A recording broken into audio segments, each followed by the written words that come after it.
Hello అందరికీ, అందరు ఎలా ఉన్నారు? అందరూ బాగున్నారా? ఈరోజు మలైపూరి చేసామండి, చాలా బాగా వచ్చింది. ఈ మలైపూరి ఎలా చేయాలో ఈ వీడియోలో చూద్దాము. ఈ వీడియో చూసే ముందర నా ఛానల్ చిన్న సబ్స్క్రైబ్ చేయండి. ఫస్ట్ కానీ ఒక బౌల్ తీసుకొని 1.5 పంచదార వేసుకోవాలి. ఆ తర్వాత కొంచెం 2 గ్లాసులు వాటర్ తీసుకొని బాగా కలుపుకోవాలి. నేను 1.5 పంచదారకి 2 గ్లాసులు వాటర్ తీసుకోయాను.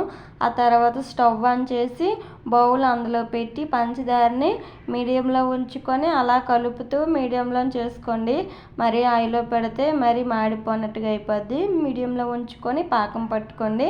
అలాగా ముదురు పాకం అవసరం లేదు, నేత పాకం వస్తే చాలు, చాలా బాగుంటుంది పాకం కూడా.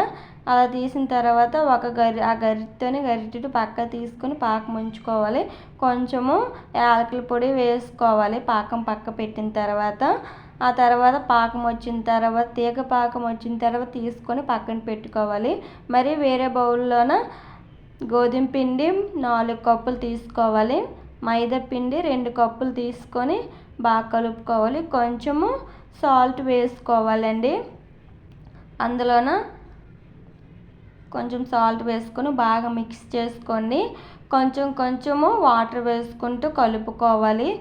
దానికి తగ్గట్టుగా వాటర్ వేసుకుంటూ కలుపుకుంటే మరీ ఎక్కువ కాకుండా మరీ నీళ్ళలా కాకుండా మీడియం సైజులోన కలుపుకోవాలి. తర్వాత పాకం పక్కన తీసుకుని పెట్టుకోం కదా గరిటెని, ఆ పాకం అందులో వేసుకోవాలి. నేను చూపించిన కన్సిస్టెన్సీలోనే చేయండి. అది మరీ నీళ్ళలా కాకుండా మీడియంలో పెట్టుకోండి. వేరే పెనంలోనే కొంచెం ఆయిల్ హీట్ అయిన తర్వాత గరిటెతో వేసుకోవాలి. అదే మీడియంలో ఉంచుకొని అది తేలిపోతుంది. అది బాగా చల్లారిన తర్వాత పాకంలో వేసుకోవాలి. తర్వాత వేరే పెనం పెట్టుకొని అందులో 2 గ్లాసులు పాలు వేసుకొని 2 పొంగులు వచ్చే వరకు మరిగించుకోవాలి. ఆ తర్వాత 4 కప్పుల షుగర్ వేసుకొని బాగా మీడియంలోనే ఉంచుకోవాలి. అది కరిగిన తర్వాత పాల పౌడర్ 2 కప్పులు వేసుకుంటూ కలుపుకోవాలి. మీడియంలో ఉంచేసుకోవాలి. అలాగైతే కోవా వస్తుంది. పాలకోవా బాగా వస్తుంది, సాఫ్ట్గా వస్తుంది కూడా. పాలకోవా మీరు మీడియంలో ఉంచుకొని చేసుకోవాలి. పాలకోవా చూడండి బాగా వచ్చింది కదా. ఇలా మీడియంలో ఉంచేసుకోండి, హైలో ఉంచితే మాడిపోతుంది కోవా అనేది. కోవా అయిన తర్వాత దాన్ని పక్కన పెట్టుకొని ఇప్పుడు వేసుకున్న ఆట పైన కోవాని సస్ చేసుకొని మడత పెట్టుకుంటే మలైపూరి రెడీ.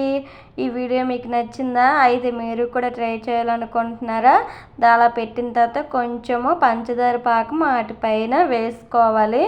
ఆ తర్వాత ఇంట్లో బాదం పప్పు, పిస్తా పప్పు ఉంటే వాటి మీద వేసుకోవాలి.